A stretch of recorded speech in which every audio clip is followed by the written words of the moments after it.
passe à sa 7e édition du COCOM.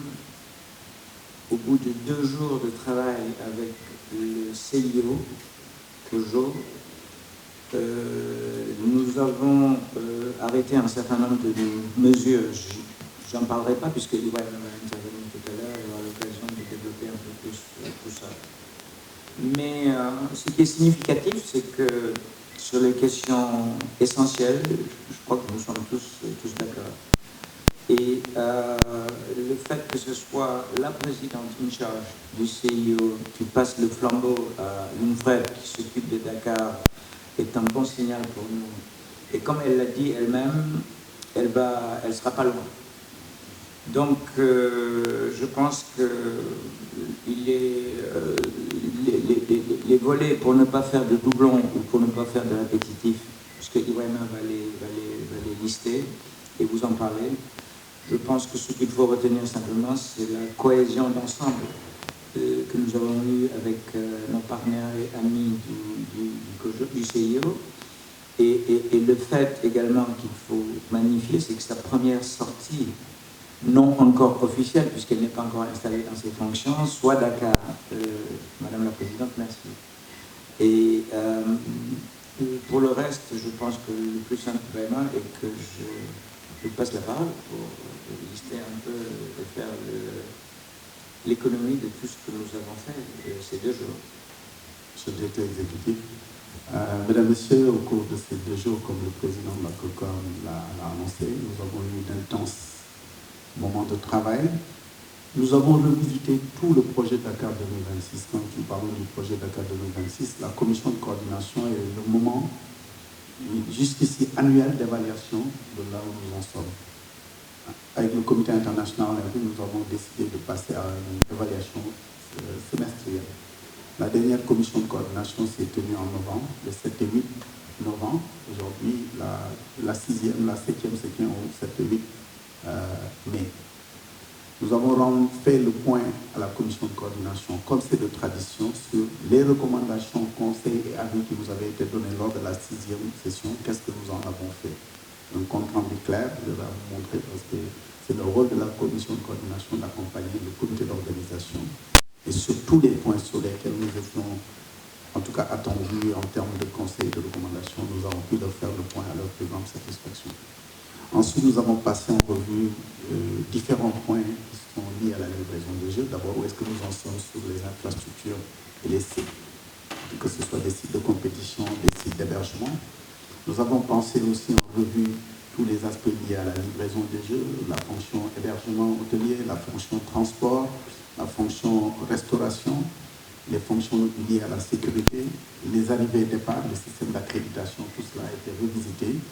Et ce qui est ressorti, c'est la belle collaboration qu'il y a entre le comité international olympique à travers ses équipes techniques, le comité d'organisation du chirurgie, mais aussi l'ensemble des administrations qui accompagnent la livraison parce que c'est aussi de leur responsabilité.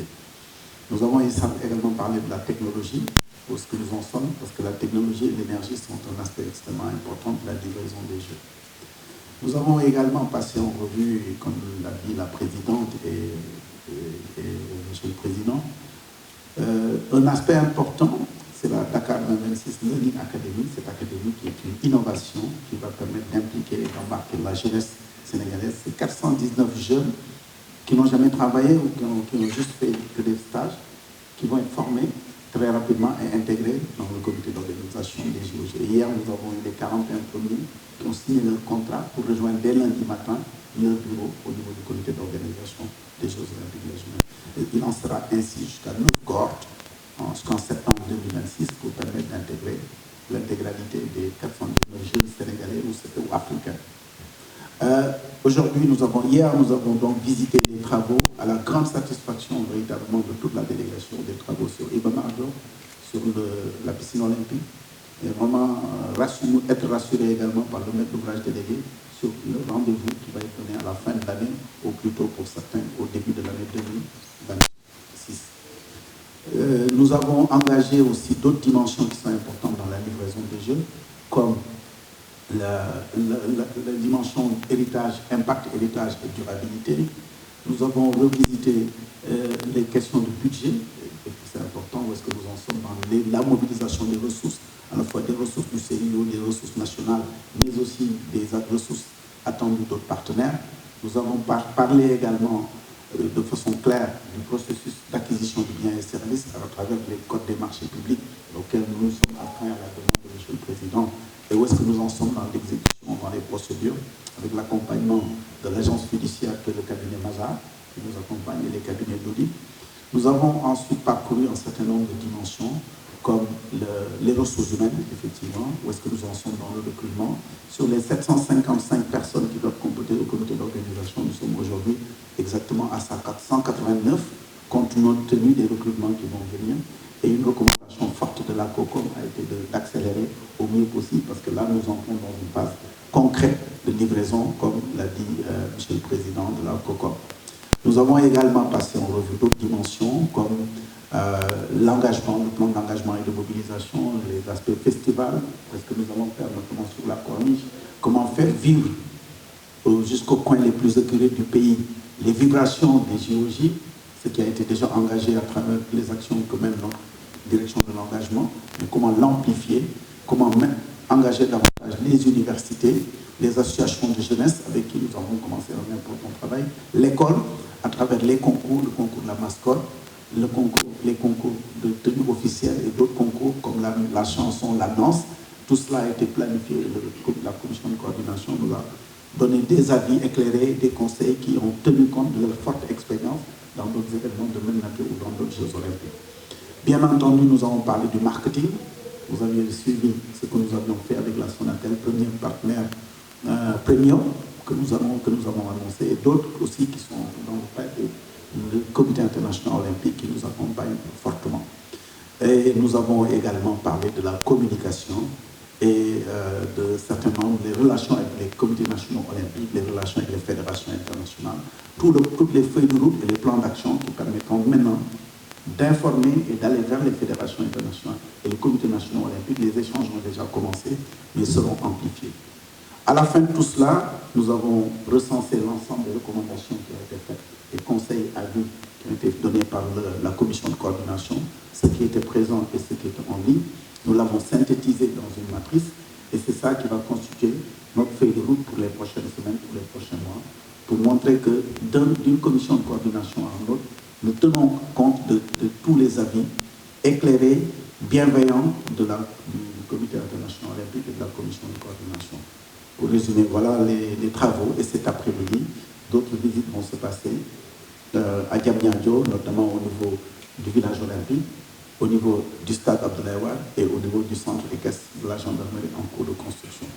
Hier, par le gouvernement, en Conseil des ministres, le Conseil national de coordination, le Comité national de coordination sécurité JOJ Dakar 2026, qui est un cadre d'organisation, comme ce que Paris avait, a été adopté en Conseil des ministres, le décret. Et plus encore, conformément aux orientations des autorités, une loi d'orientation sur la sécurité privée a été adoptée en Conseil des ministres. Et tout cela montre un peu déjà l'héritage des Jeux avant les Jeux, parce que par le prétexte des Jeux, des dispositifs d'amélioration sont en train d'être mis en place. C'est officiel, c'est pour ça qu'on se permet d'en parler, parce que c'est apparu hier que parmi des mesures, des textes législatifs et réglementaires qui ont été adoptés en Conseil des ministres, et tout ça dans la trajectoire des Jeux olympiques de la jeunesse. Merci. L'élection, pas la nomination, l'élection de notre excellente consoeur, Madame la Présidente de Coventry, eh bien, nous vous accompagnons dans cette salutation, et oui, les retombées, on peut les quantifier à la fin, il me semble, des Jeux, où on fera et une reddition des comptes et un bilan de ce qui s'est passé. On espère beaucoup de monde, on espère beaucoup de résultats en termes financiers, mais ça, malheureusement, en parler aujourd'hui serait un peu présomptueux. Je pense qu'il faut attendre la fin du jeu pour pouvoir faire avec vous le bilan des Jeux et qu'est-ce qui a été optimisé, qu'est-ce que le Sénégal et le comité olympique a gagné dans l'opération. Mais une chose est sûre, c'est que c'est bien parti.